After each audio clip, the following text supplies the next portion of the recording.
Je vais essayer de ne pas vous faire perdre trop de temps, mais je dois quand même vous informer. Vous êtes tous les jours dans ce que vous faites.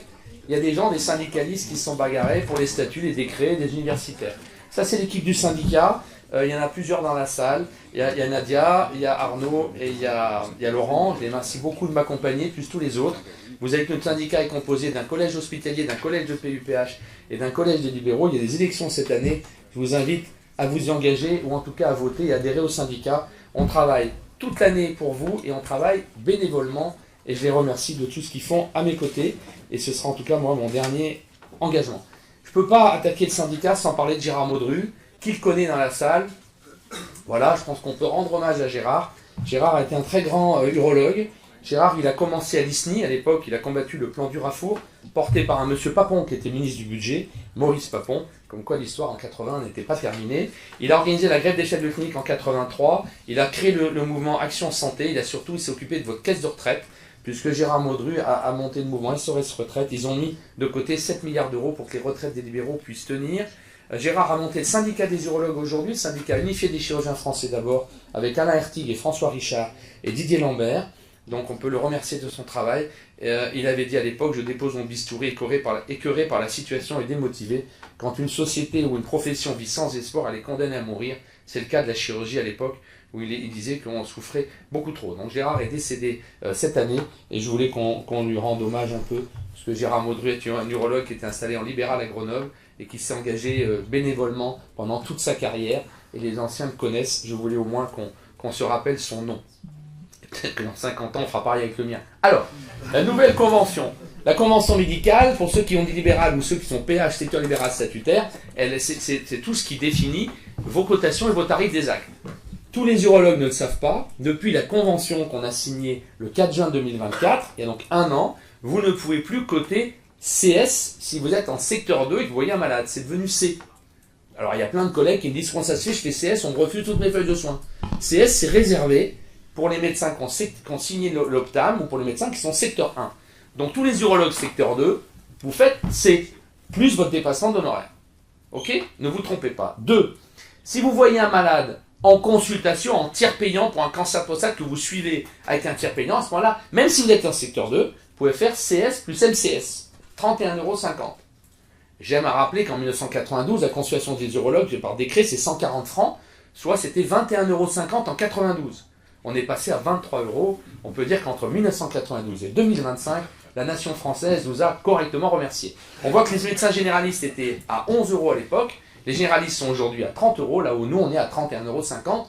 Donc clairement, la médecine générale se développe, mais pas aussi bien que les IPA, parce que les IPA, la première consultation à 60 € et le forfait de suivi pour une IPA, c'est 50 € par consultation, avec un bilan ponctuel à 30 €. Donc vous voyez que les IPA sont encore meilleures que nous. Elles ont une première consultation à 60 €, là où la vôtre est à 23 €. Très bien. Pour ceux qui sont...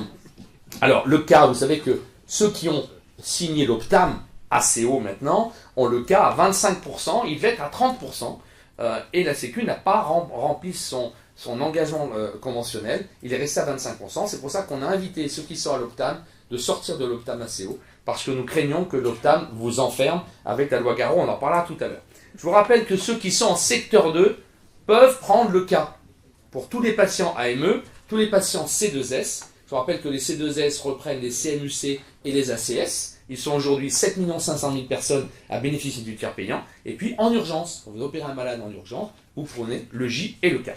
D'accord? On a, et ça c'est pour les jeunes, bien qu'un grand nombre d'entre eux soient sortis, c'est dommage. Ceux qui sont anciens assistants, un docteur junior et un an d'ancien assistant ont le droit au secteur 2. Par contre, ceux qui sont docteur junior et un an de chef de clinique n'ont pas le droit au secteur 2.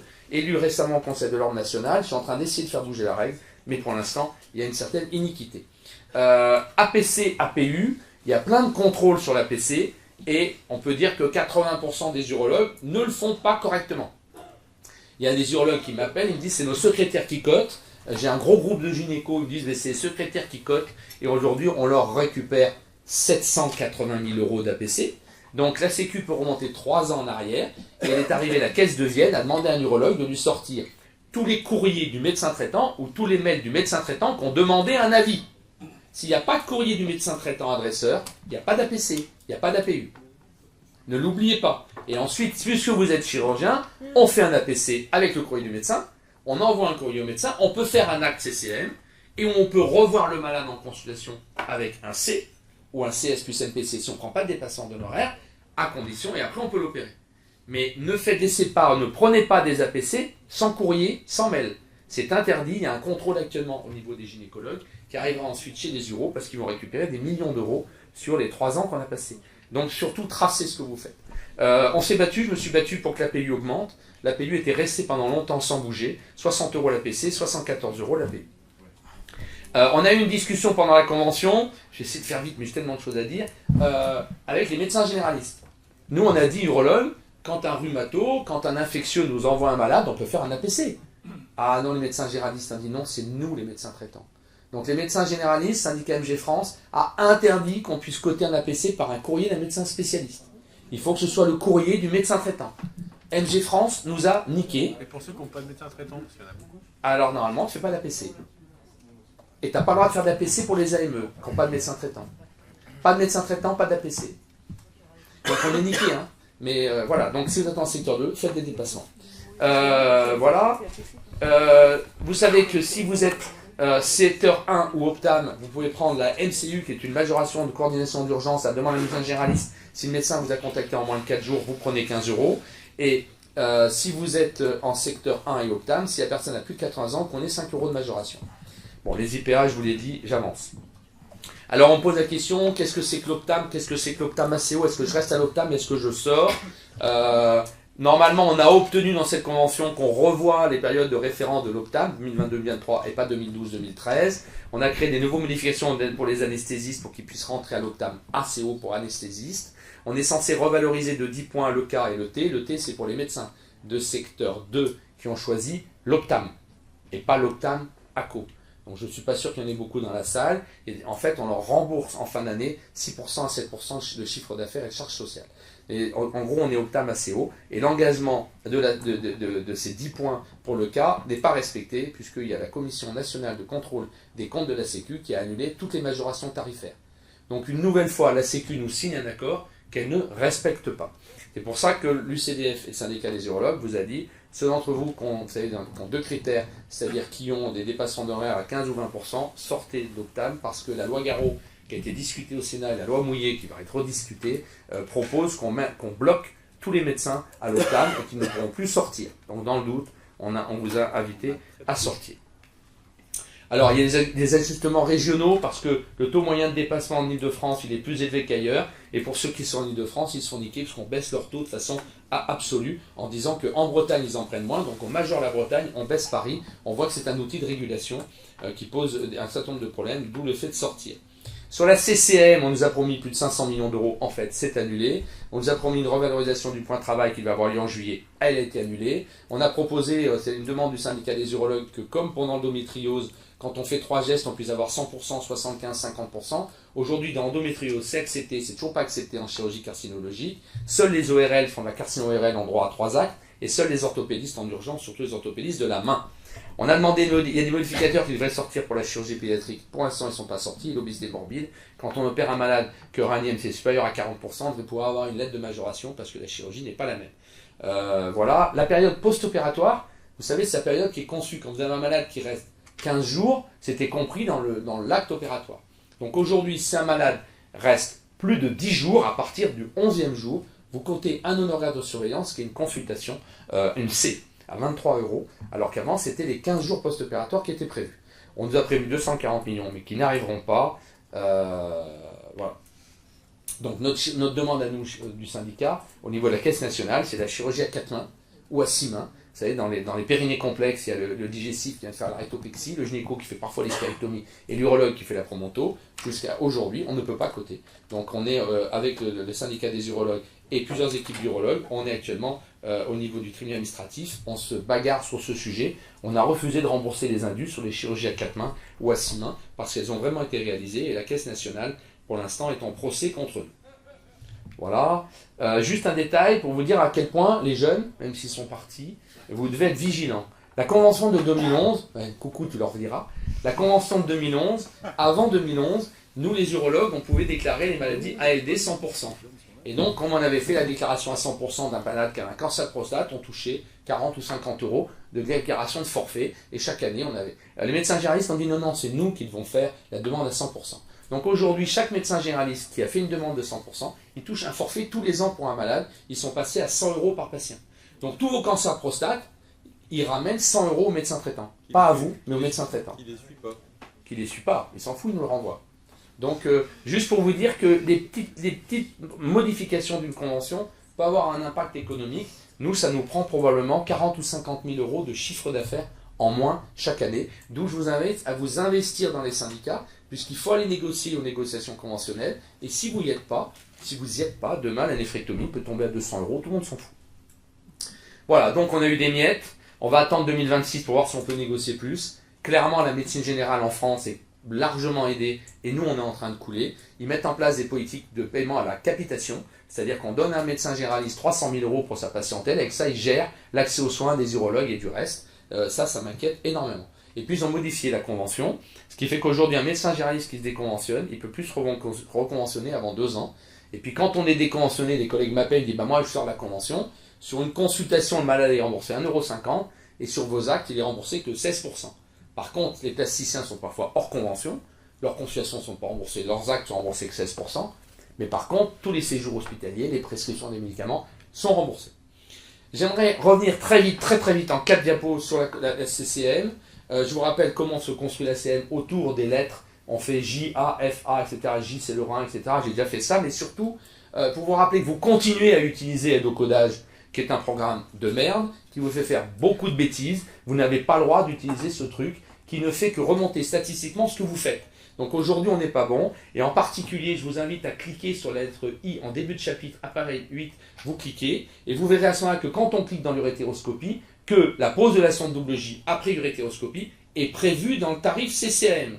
Donc les équipes d'urologues, j'en ai accompagné 4 cette année, il y a eu au moins 10 contrôles, ont tous été recalcifiés. Ils ont remboursé les sondes double J. Vous ne pouvez pas coter une sonde double J. Deuxième chose, la fragmentation du calcul au niveau du rein, c'est compris dans le tarif quand on fait une urétéroscopie. Que je monte, que je l'enlève, je le fragmente, c'est prévu dans le tarif, dans un acte global. De même que la dilatation de l'urtère est prévue. Donc les collègues qui me font dilatation, urétéroscopie, double J, alors d'abord il n'y a que 2 actes payés, un 100%, 2 50%, vous n'avez pas le droit. Que ce soit à l'hôpital public pour monter les décotations, que en dessous, et je suis sûr que vous êtes nombreux à le faire, puisque j'ai encore des collègues qui m'appellent de toute la France pour me dire qu'ils se sont fait contrôler. J'attire votre attention, surtout pour les jeunes, pourquoi l'urétéroscopie, les mecs m'appellent, ils me disent « l'urétéroscopie, elle est passée à 114 €. Elle est passée à 114 €, regarde Didier !» Oui, mais en fait, l'activité 4, c'est les anesthésistes. Donc on s'est trompé d'activité en haut. Donc il faut faire attention. 2, ça c'est le tarif aujourd'hui. Vous avez eu ce convention, spécialité chirurgien, gynéco-obstétricien, secteur 2, secteur 1 avec DP. Secteur 1 avec DP sont tous morts. Mon père était un des derniers. Paix à son âme. Bon, et donc quoi? Aujourd'hui, les secteurs 2, ils sont à 285 € l'urétéroscopie. Mais les secteurs 2 Optam, secteur 1 Optam, ils sont à 348. Donc on voit clairement que la Sécu est en train de dérembourser les médecins de secteur 2. Donc quelque part, vous allez voir la mission du Premier ministre tout à l'heure sur une enquête sur le secteur 2, en disant que les patients d'honoraires sont dégueulasses, n'empêche que la Sécu, elle rembourse de moins en moins nos actes. Il y a quand même une différence sur l'urétéroscopie qui est pas loin de 80 € ou 70 €.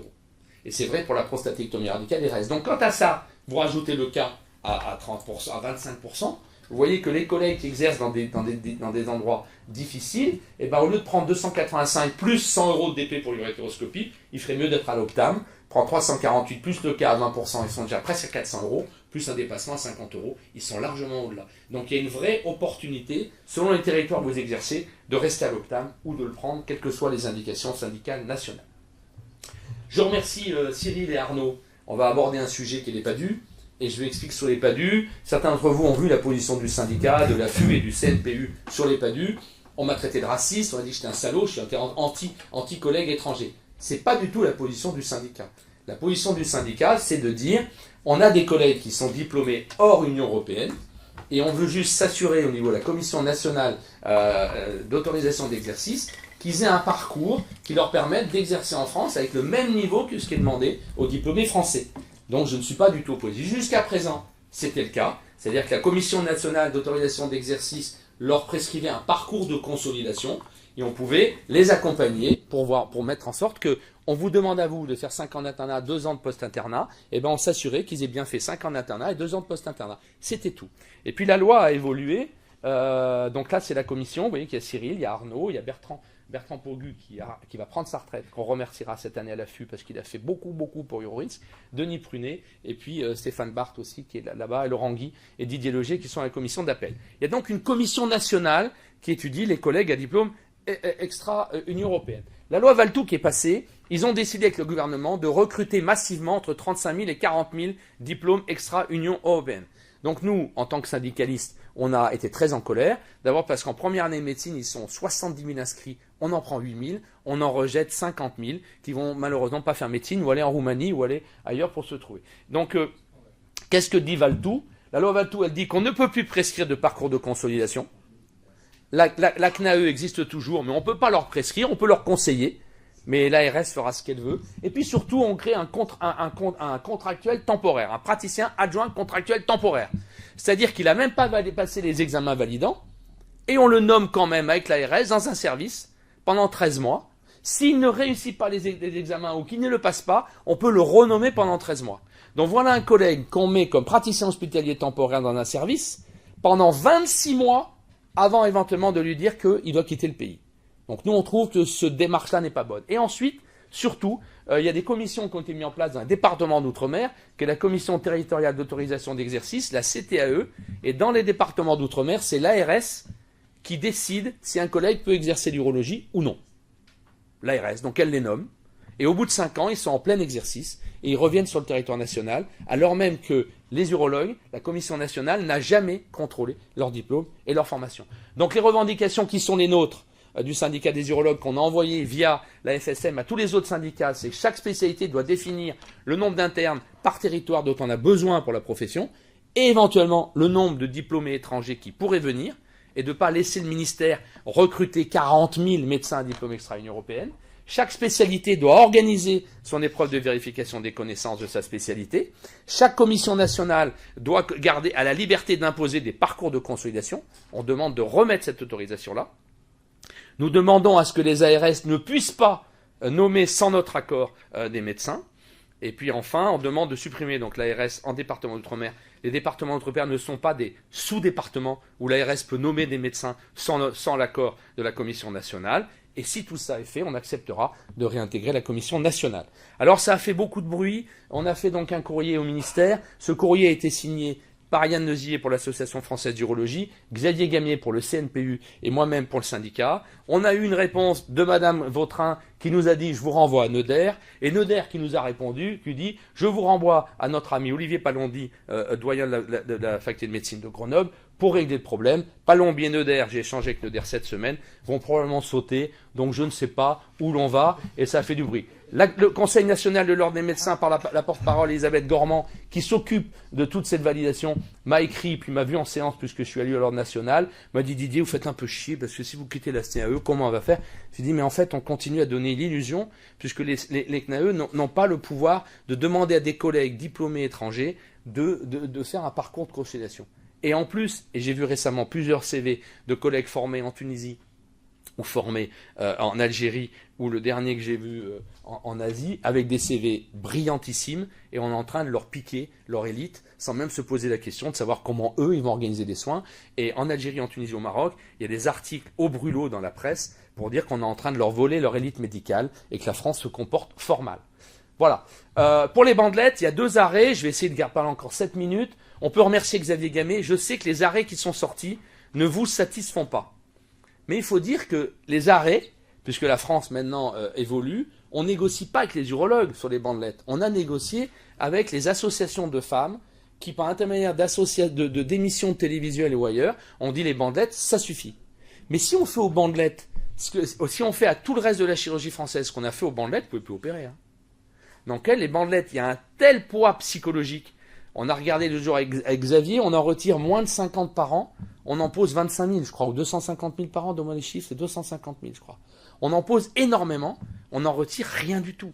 Donc malheureusement, les complications sont très tristes, mais ça ne vaut pas le coup d'arrêter d'opérer toutes les autres. Donc Xavier s'est battu, il nous a représenté la DGOS dans plein de réunions, il a rencontré les gynécos, ils ont fait des demandes ensemble, et puis derrière, les décrets sont sortis.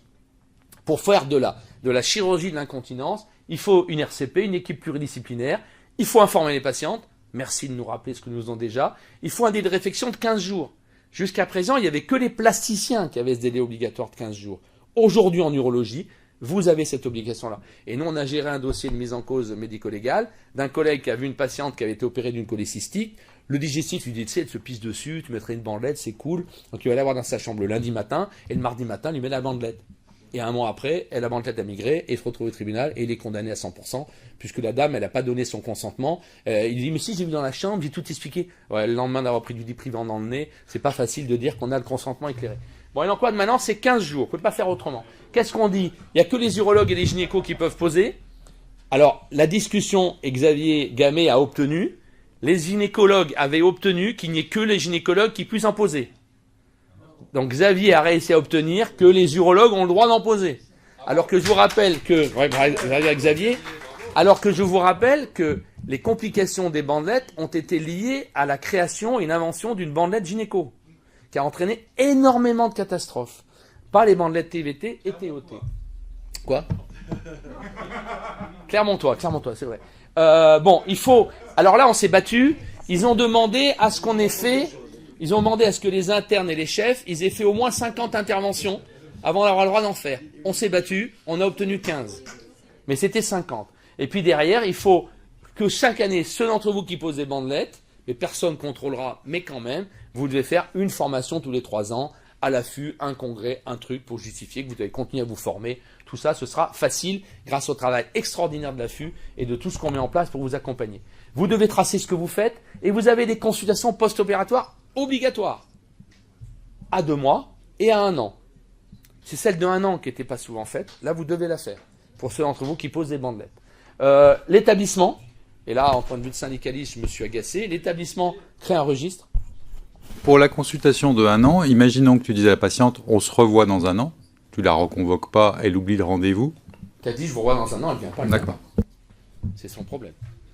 Mais toi, tu as fait la démarche qu'il faut. L'établissement crée des registres, normalement avec un suivi à long terme à 3 ans. Et puis, voilà, l'établissement doit faire 25 actes par an. Alors on me dit, putain, mais nous, on est à 22. Non, non. D'abord, c'est toute cette liste d'actes qui est cumulable. Et ensuite, c'est les gynécos et toute l'équipe d'uro. C'est pas 25 par praticien. Je sais plus. Si, tout. Il y a tous ces actes-là. Tous les actes ici posent une prothèse sphinctérienne, injection sous muqueux, implantation d'une électrode test. Oui, donc elle est là. Donc, simplement pour dire que, du coup, on y arrive, mais la DGOS, au départ, voulait que l'établissement en fasse 50 par praticien. Donc là aussi, Xavier s'est battu, on a obtenu 25 par établissement, équipe tout compris, et il faut que ce soit peut-être 2 là, 3 là, 2 là. Donc vous voyez qu'aujourd'hui, c'est assez facile d'avoir. Mais il est probable, il faudra vous investir dans le syndicat, qu'on verra des modifications de décret pour arriver à monter le plafond. On verra tout à l'heure sur les A4 et les B4 en cancérologie. Sur les salles, il y a un vrai problème parce que notamment on a un membre du CUROP qui pose très bien ses applications et qui a un exercice mixte dans une clinique et dans un hôpital parisien. Et en fait, sur la clinique, il n'y a que lui, il n'y a pas de gynécologue. Et donc, comme il travaille à mi-temps et qui relative beaucoup les indications, bah, il ne fait pas 25 tôt, voilà, et donc il n'a pas le droit d'en faire à la clinique. Non. Ce qui est quand même un vrai problème parce que c'est un des meilleurs mecs qui fait les promotions en France. Donc voilà, on ne peut pas dire on conditionne une activité, une autorisation d'activité à des seuils parce qu'en fait ça encourage à surtraiter les patients pour un truc fonctionnel ou au contraire on a envie de ne pas les traiter, c'est là qu'on est meilleur. Alors, à l'affût, on a souvent débattu du seuil. Je suis anti-seuil. On pousse les gens au crime pour arriver à obtenir le seuil. Il y a des DMS, des durées de séjour, on peut faire des expertises des dossiers qu'ils ont opérés. On a comme ça supprimé la cancérologie pour des collègues qui n'ont jamais obtenu de seuil, en particulier en digestif, alors qu'il y avait un chirurgien digestif qui faisait par exemple 20 pancréas par an sans complications. Ils ont mis le seuil à 25, il a perdu la pancréas, et derrière on a une équipe de 4 qui en font chacun 3 par an avec des DMS et des catastrophes, mais ils en font 31 ou 32. Donc voilà, j'avance très vite. In fine, c'est l'ARS. Donc si ton médecin il écrit à l'ARS en emmenant un dossier solide, ils peuvent autoriser qu'il le fasse dans la clinique. Un carreau. Il peut écrire à l'ARS. Il amène un dossier consolidé. Et puis il y a le fameux décret sur l'explantation. Et là aussi on s'est battu. Tous ces hôpitaux-là ont été retenus. Il n'y a quasiment que des CHU. Tous les cliniques privées ont été refusées, y compris des très grosses équipes qui en fait. On en a demandé 40, ils en ont retenu 16. On a réussi à faire modifier avec Arnaud la liste au dernier moment, mais ça a été très très difficile. Et puis surtout, voilà les équipes françaises, voilà les gestes qu'ils peuvent faire et voilà les gestes qu'ils peuvent coter. Ceux qui ne sont pas dans ces équipes-là, en théorie, n'ont plus le droit de faire ça. Alors. T'as pas négocié une revalorisation parce que c'est quand même, en plus, c'est chiant. C'est pas bien. Bah écoute, vous avez vu que la Sécu perd 10 milliards et qu'on est en train de proposer la loi sur la fin de vie pour faire en sorte que la Sécu récupère de l'argent sur les gens qu'on va évacuer plutôt que de les garder en vie. Donc, je ne vais pas demander ça. On en reparlera. On s'est battu aussi sur la composition, je l'ai peut-être pas mis. La composition, il faut, vous voyez, des complications graves, il faut un médecin spécialisé, un médecin en gynéco, un médecin en urologie, un médecin de la douleur, un radiologue, un médecin pratiquant des IRM, des échographies pelviennes et périnéales, et puis il faut un sexologue, un gastro-entérologue ou un chirurgien digestif. Ça, c'est typiquement, on s'est battu, les équipes de femmes exigeaient qu'il y ait un sexologue à toutes nos RCP. Donc voilà, donc ça a été compliqué. J'avance. Il y a des attaques actuellement contre le secteur 2, très clair. M. Bayrou a nommé Jean-François Rousset, qui est chirurgien de secteur 1, plutôt socialiste, de mener une mission. Il y a la loi Garot où on est attaqué sur le secteur 2, la loi Mouillet. Et je vous rappelle que la loi Garot est en train d'organiser la fin de la liberté d'installation pour les jeunes. J'ai eu le président de l'ISNI qui vient de changer, c'est une présidente maintenant. Le président de l'ISNI, lui, était informé. Je ne sais pas ce qu'ils vont faire. Voilà le courrier du Premier ministre, qui est en fait un courrier copié-collé des complémentaires santé qui demandent de couvrir. Qu'est-ce que dit le courrier? La liberté tarifaire constitue un obstacle à l'accès aux soins. Clairement, le secteur 2 et au jour et en cela d'un problème d'accès aux soins. Ce qui est faux, et je rappelle juste que les dépassements d'honoraires en chirurgie, c'est 400 millions d'euros. Le chiffre d'affaires des complémentaires santé des mutuelles, c'est 42 milliards d'euros. Le reste à charge des Français, c'est 42 milliards d'euros, c'est pas les 400 millions. C'est-à-dire qu'en un an de chiffre d'affaires, les mutuelles, elles font un siècle de dépassement d'honoraires en chirurgie. Donc c'est un faux problème et elles ont donné l'an dernier à peu près 4 milliards d'euros juste pour la publicité sur la télévision française d'État. Le Premier ministre dit que c'est une dynamique inflationniste. Et il dit que les dépassements d'honoraires limitent le pouvoir d'achat, que les dépassements d'honoraires sont incompréhensibles pour nos concitoyens, que ça augmente les charges des complémentaires santé. Le Premier ministre ose écrire dans son courrier que nos dépassements d'honoraires augmentent les charges des complémentaires santé, qui alors ne peuvent plus s'investir dans la prévention. Oh, joli coup. Et c'est sûr que quand elle finance un bateau sur une course de bateau, ou quand elle finance un stade comme Groupama, qui est propriétaire d'un ou deux stades de foot, elles font de la prévention par le sport, c'est certain. Et que les dépassements d'honoraires déséquilibrent l'offre de soins, et donc elle demande à ces deux députés une mission pour établir des recommandations. Et enfin, il demande à la mission d'étudier les choix des étudiants en médecine par rapport aux revenus des spécialités et aux dépassements d'honoraires pour faire en sorte que les étudiants en médecine ne choisissent pas une spécialité par rapport à la qualité de vie ou aux revenus. Donc l'Union des chirurgiens de France, l'UCDF, pour ceux qui suivent, a envoyé des mails partout, organise une mobilisation. Les urologues n'étaient pas très pour l'idée. Maintenant quoi, on est membre de l'UCDF, donc on va soutenir. Il faudrait qu'on s'inscrive avant le 30 septembre sur une plateforme en ligne pour dire qu'on quittera le territoire national en janvier 2026 massivement s'il touche au dépassement d'honoraires dans le PLFSS de 2026. On débattra ça plutôt à table si vous avez des questions. Ceux qui sont intéressés, vous pouvez trouver le lien de l'UCDF où tout le mouvement Opération Bruxelles est expliqué. Beaucoup d'entre vous m'ont contacté, si j'ai encore 3 minutes, il sera moins 10 quand j'arrête, sur les autorisations d'exercice en cancérologie A4 ou B4. Quelques remarques là-dessus. D'abord, il y a un travail qui a été fait par Olivier Landa et Éric Le Chevalier qu'on peut remercier. Éric vient de prendre sa retraite, donc c'était un grand monsieur de l'urologie qui nous a beaucoup accompagnés et qui là nous a aidés. Qu'est-ce que dit le ministère? Le ministère a dit qu'il fallait développer l'activité de traitement du cancer en avril 2022. Ils ont sorti un décret où ils ont dit qu'il fallait rencontrer le CNP d'urologie. Ils ont donc rencontré le CNP d'urologie pour nous. Voilà comment on classifie la 4. Les obligations de faire de la cancéro. C'est un anapathe, de la radiologie, tout ce qu'il faut faire. Dans les catégories A, B et C, tout le monde là. OK. Puis après, ils nous ont demandé de définir les actes qui relèvent d'un niveau B4, d'un niveau de cancérologie élevé. Et on a négocié avec le CNPU, Olivier Landa et Le Chevalier. Voilà la liste. Cette liste, elle n'est pas discutable. Toutes ces chirurgies-là, binéphrectomie, curage après chimiothérapie, radiothérapie dans les masses résiduelles du cancer du pénis ou autre, ça, vous ne le faites pas en niveau A4. Ça relève d'un plateau technique avec de la réanimation, voire de la dialyse. Il est normal que ça aille dans les centres experts qui sont de B4. Ça, c'est la théorie. Donc, curage après, vous voyez, courage lombo-aortique par laparotomie après masse résiduelle post-chimiothérapie du cancer de testicule, etc.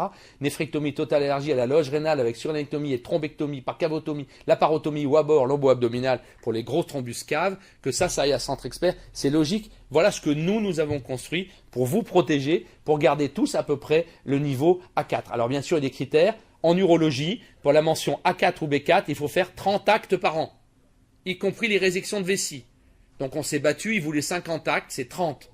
Donc à peu près tout le monde peut l'avoir. Et puis on a eu une très mauvaise surprise, c'est qu'en fait, bon ça c'est tout ce qu'il faut avoir autour. Donc l'autre jour on a eu une discussion, ils nous ont appelé en disant finalement la cystectomie, vous ne pouvez plus la faire en A4.